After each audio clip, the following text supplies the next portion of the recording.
One of the more popular ideas in the manosphere is a concept sometimes referred to as war brides.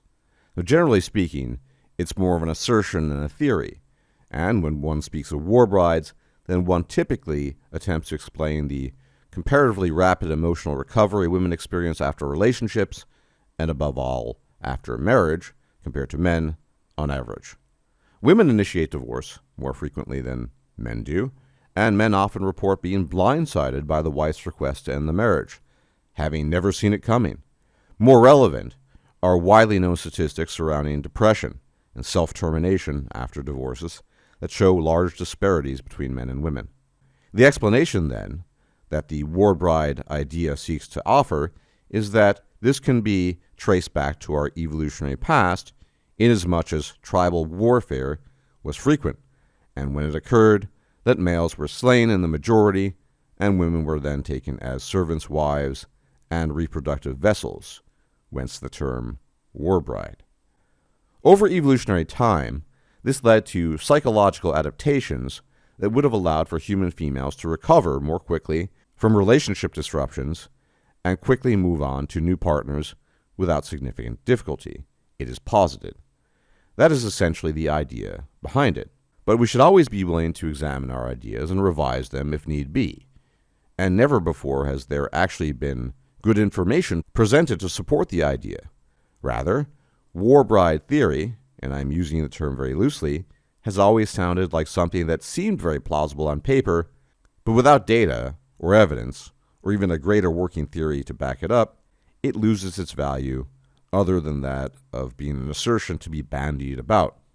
What we therefore seek to do here is to actually look at evolutionary conditions that may or may not have supported this notion to see whether or not they buttress or refute the idea. To do this, we will examine some aspects of human evolution, but beginning with mammalian behavior and phenotype. Now, we do this because humans are undeniably mammals, and thus drawing upon related species, whilst remaining aware of the differences, will be key in understanding how evolutionary selection pressures may have shaped humans, and because humans are social mammals, it would behoove us to look at other social mammals, primarily. So let's begin with the lion, which is not closely related to us, but nonetheless also a mammal, a social mammal. The modern lion is the only big cat that lives in large social units, called prides, usually composed of 6 related females, and a coalition of interloper males numbering 2 to 3 that are usually related to each other, that become residents.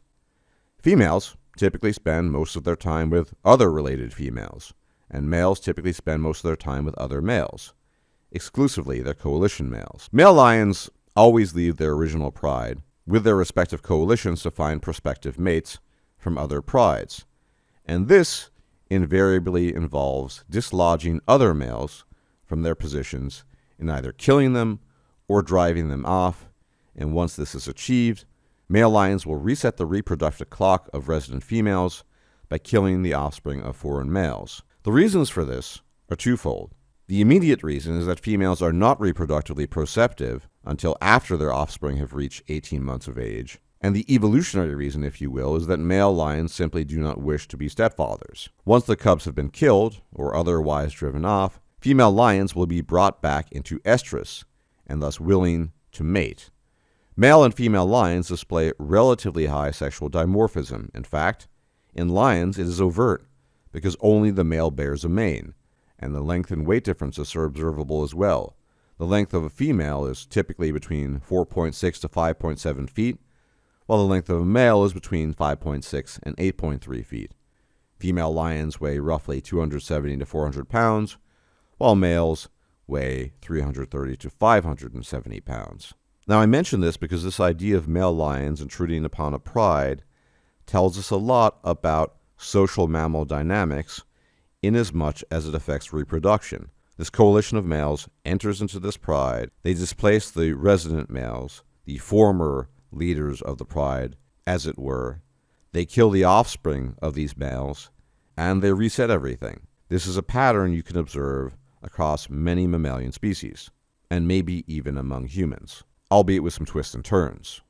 But lest lions be too distant from humans, We can also look at some social animals more closely related to us, namely chimpanzees. Chimpanzees are social primates and display sexual dimorphism. Males weighing roughly 88 to 132 pounds and females on average 71 to 104. Male chimpanzees have been observed committing infanticide, and this seems to support a hypothesis of sexual selection over other possibilities. Infanticide is well documented in chimpanzees, and various hypotheses have been proposed to explain this behavior. However, since infanticide by chimpanzees is relatively rare, it has thus far not been possible to thoroughly test these hypotheses. This is from a study, by the way. Here we present an analysis of the largest dataset of infanticide from a single community of chimpanzees, a full record of all intra-community infanticides and failed attempts at infanticide over a 24-year period for the Sonso community of chimpanzees in the Budongo forests of Uganda. We use these data to test 4 hypotheses for this behavior: the sexual selection hypothesis, male mating competition, resource competition, and meat acquisition. Our data set consisted of 33 attacks on 30 victims, 11 of which were definite infanticides, 4 of which were almost certain, and 9 were suspected, while 9 were attempted infanticides. The majority of attacks where the perpetrators were known, 23, had only male attackers, and victims were disproportionately young. 2/3 of victims with known ages were under 1 week old. Our data best support the sexual selection hypothesis for infanticide. Cannibalism was infrequent and partial, suggesting meat acquisition was a byproduct of infanticide, and there was no evidence to suggest that infanticide was part of a male strategy to eliminate future competitors. Infanticide by females was rare, but we suggest sexual selection operating through intrasexual competition may also be responsible for infanticide by females. Beyond this, male chimps form coalitions and raid and attack other chimp communities, and the evidence suggests that this can prove advantageous on a number of fronts, including, and most importantly, for the purposes of our discussion, improving fitness. Now, I'm not bringing up all these points for no reason.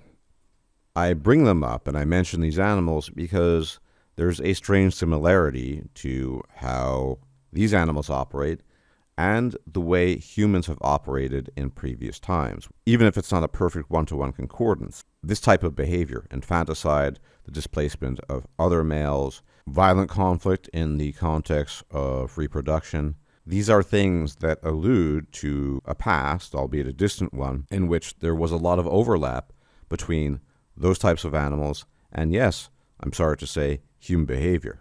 Hence the scenario or the idea of something akin to war brides, of conflict between different tribes and coalitions of males who get rid of the other males and get rid of the offspring, is not something entirely alien. We've seen in other species and therefore is not too unlikely a possibility for human beings. Of course, these are not the only mammalian species that we can observe sexual dimorphism and B, sexually selective infanticide in. Rats, baboons, and a host of other social mammals display these behaviors to varying degrees. However, not all social mammals display these features. Indeed, there are even primates that display the opposite. And in this context, we can talk about certain types of lemurs from Madagascar. Most lemurs, not all, are fairly distinct from other primates, in that they display little to virtually no sexual dimorphism. And you'd be hard-pressed to distinguish a female ring-tailed lemur from a male one, apart from their genital area.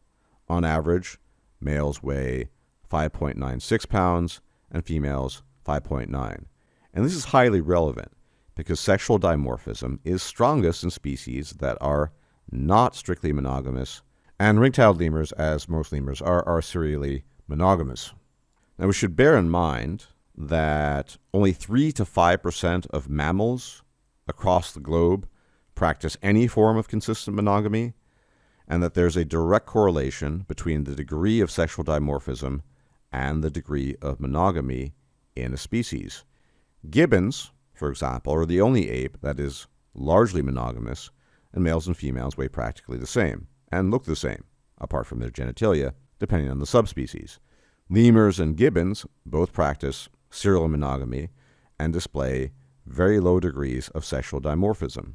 But on the other end of the spectrum, you have primates such as baboons, and the most sexually dimorphic primate of all, the mandrill, where males measure 28 to 37 inches in terms of length and weigh 42 to 66 pounds, whereas females only 22 to 28 inches in terms of length and only weigh 22 to 33 pounds. Most of the teeth are larger in males, and the canine teeth of males reach up to 1.8 inches, and females' teeth only reach about 0.39 inches. So what are the markers of sexual dimorphism? The very obvious one is body size. In most primates, the length of canine teeth, say for humans, can be indicative of the degree of sexual dimorphism. Looking at the mandrill again, which is the most sexually dimorphic primate, we see that the males have extremely long canines, of a length of up to 1.8 inches, females only up to 0.39. Testicle size can also be an indication of the extremity of male competition. In species where there is a great deal of mating competition, where females mate with multiple males, male testicles tend to be larger. The largest testicles of any primate, relative to body size, are found in the rare northern giant mouse lemur, whose environment features females that mate with multiple males throughout the breeding season. A system described as polygynandrous, which is a mating system in which both males and females have multiple mating partners during a breeding season. And this species of lemur evolved its massive testicles in order to outcompete other males in terms of sperm competition. And as you can see, they are very large indeed. Imagine as a human running around with a nutsack as big as your head. Now you might be asking why I'm going through all of this.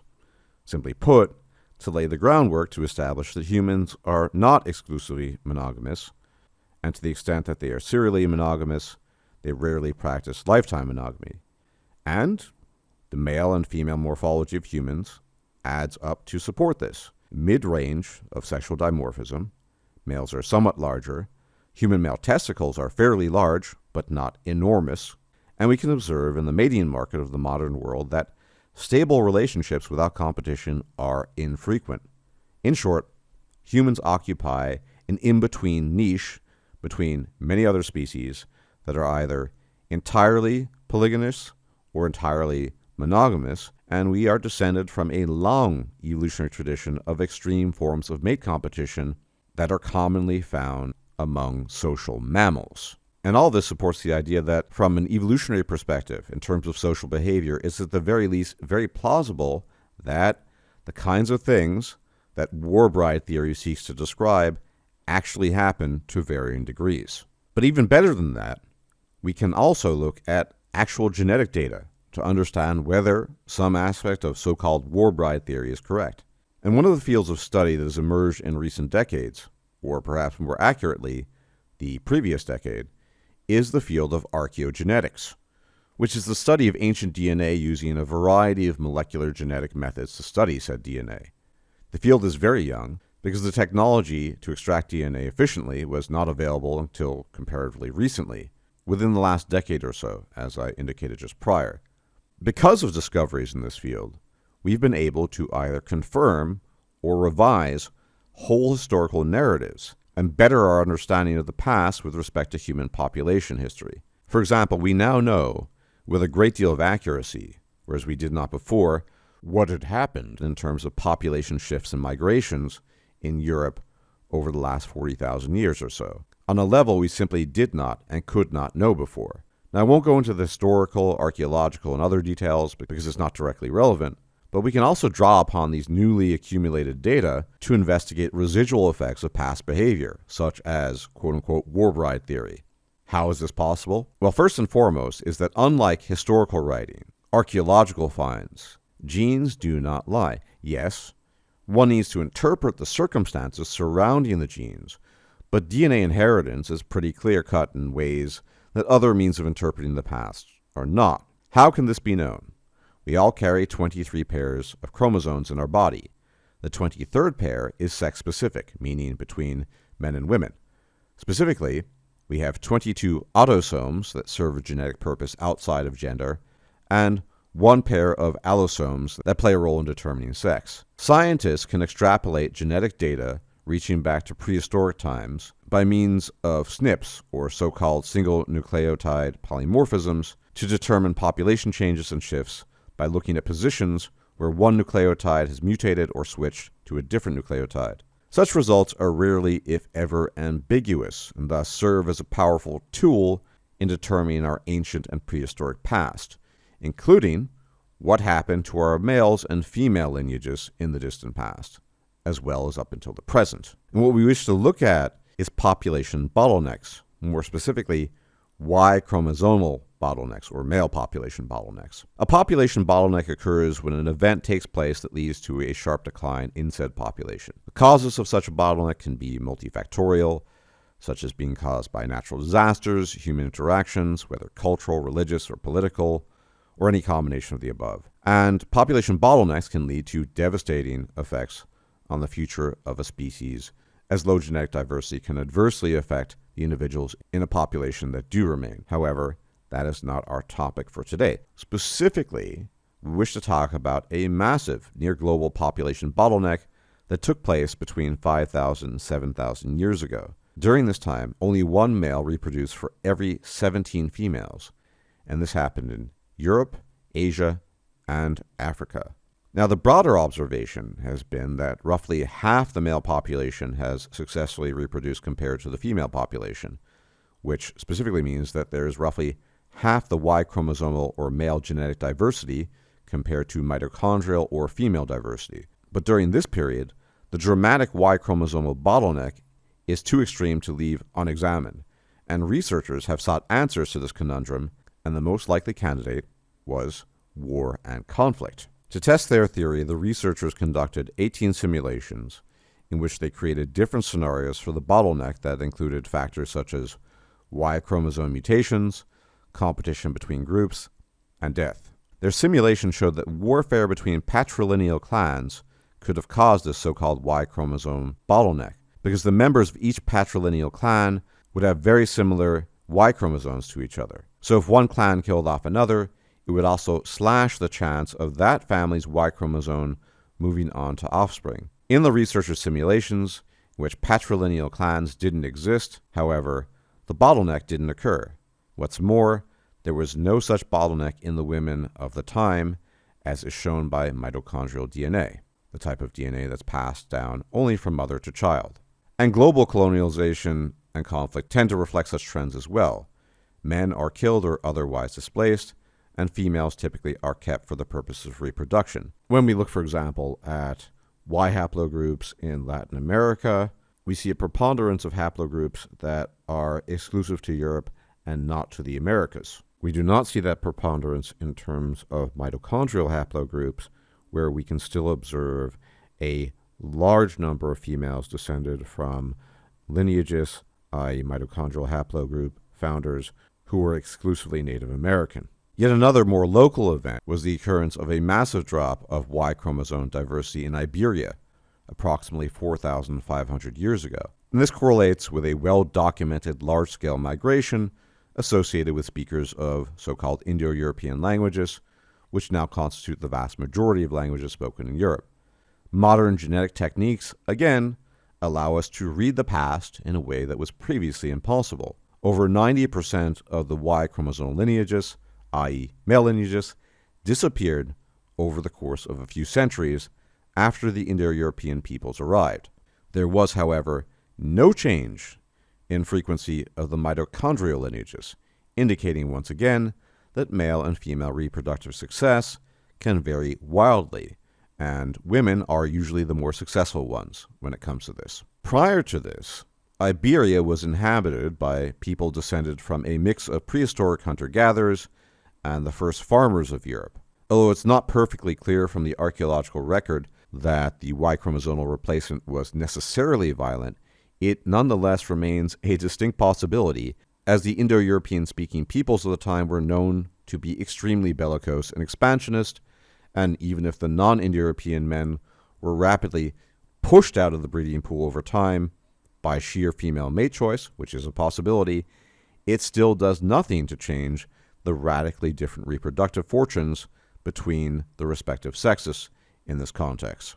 These types of circumstances, repeated often enough over evolutionary time, as they most certainly have done, will lead to adaptive responses in terms of the psychology of the respective people involved, creating lineages that perpetuate those traits. And in general, it seems that women do recover from relationships and marriage loss more rapidly, and certainly less fatally, than do men, on average. This would almost certainly have been an adaptive response that has been passed down psychologically, and more importantly genetically, to women over time. War bride theory needn't be true in its purest form, i.e., the violent replacement of males by other males with subsequent reallocation of the females from the slain males to the triumphant ones, to suppose that strong evidence, both synchronically in terms of modern-day observation, as well as diachronically in terms of genetic data, and the reality is that women and men do indeed operate on different planes of existence when it comes to how they deal with relationship and marriage loss.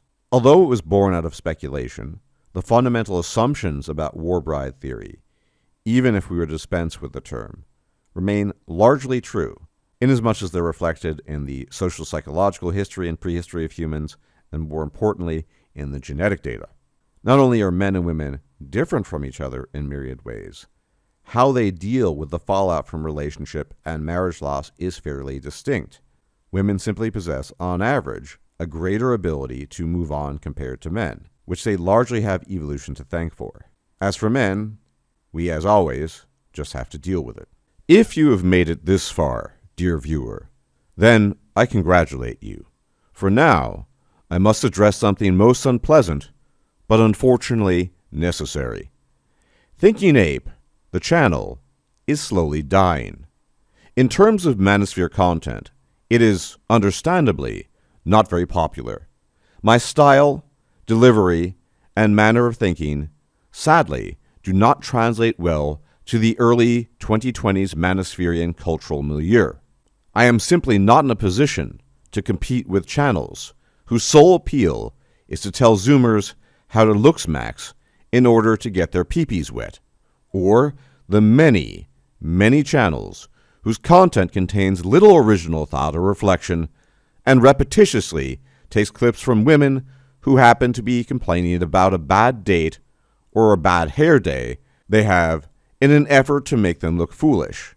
It is lowbrow and caters to the lowest common denominator, which is fine. But most people who enjoy that type of content tend to watch those videos, and far less so those of my sort. That is all well and good, and I sincerely do not begrudge anyone anything. I truly do not. However, Thinking-Ape is in fact dying, as I and my content are fossils from a bygone age. There is virtually no growth on this channel, very few views, little AdSense revenue, and YouTube does not recommend my videos, as it heavily throttles my channel's reach in most cases. Fair enough, one might say, but I now have a request to make in light of this. My content has always been freely available, and it has only ever been a vanishingly small number of my subscribers who have ever actively supported it, either by way of PayPal or Patreon. And by that, I mean it is significantly less than 1% of my total subscriber base, and I have 83,000 plus subs as of the current moment. To those who have stuck with me throughout the years and have supported the channel, you have my everlasting gratitude. But Thinking-Ape is dying, and with that, I have a request. If you do enjoy my content, or benefit from it in any way, please consider making a donation on PayPal, or becoming a patron on Patreon, as that is the only hope for the channel to continue, since YouTube evidently does not wish for my channel to grow. Obviously, any such action is completely voluntary, and no one is being forced to do anything, but the reality is that with practically no growth on the YouTube platform itself, and very little in terms of AdSense revenue, as well as videos being throttled, and on more than one occasion being demonetized, the primary means for this channel to stay aloft is not directly through YouTube, but through your voluntary action, i.e. donations, and a willingness to support the channel. Any support you offer in this regard would be more than greatly appreciated. Otherwise, I fear that in the not all too distant future, this channel will be going the way of the dodo. And if it does, so be it. In such a case, it has been a very interesting run, and I wish you all the best. Either way, if you've made it this far, whether you choose to support the channel or not, well done. May the gods watch over you in the dark days to come.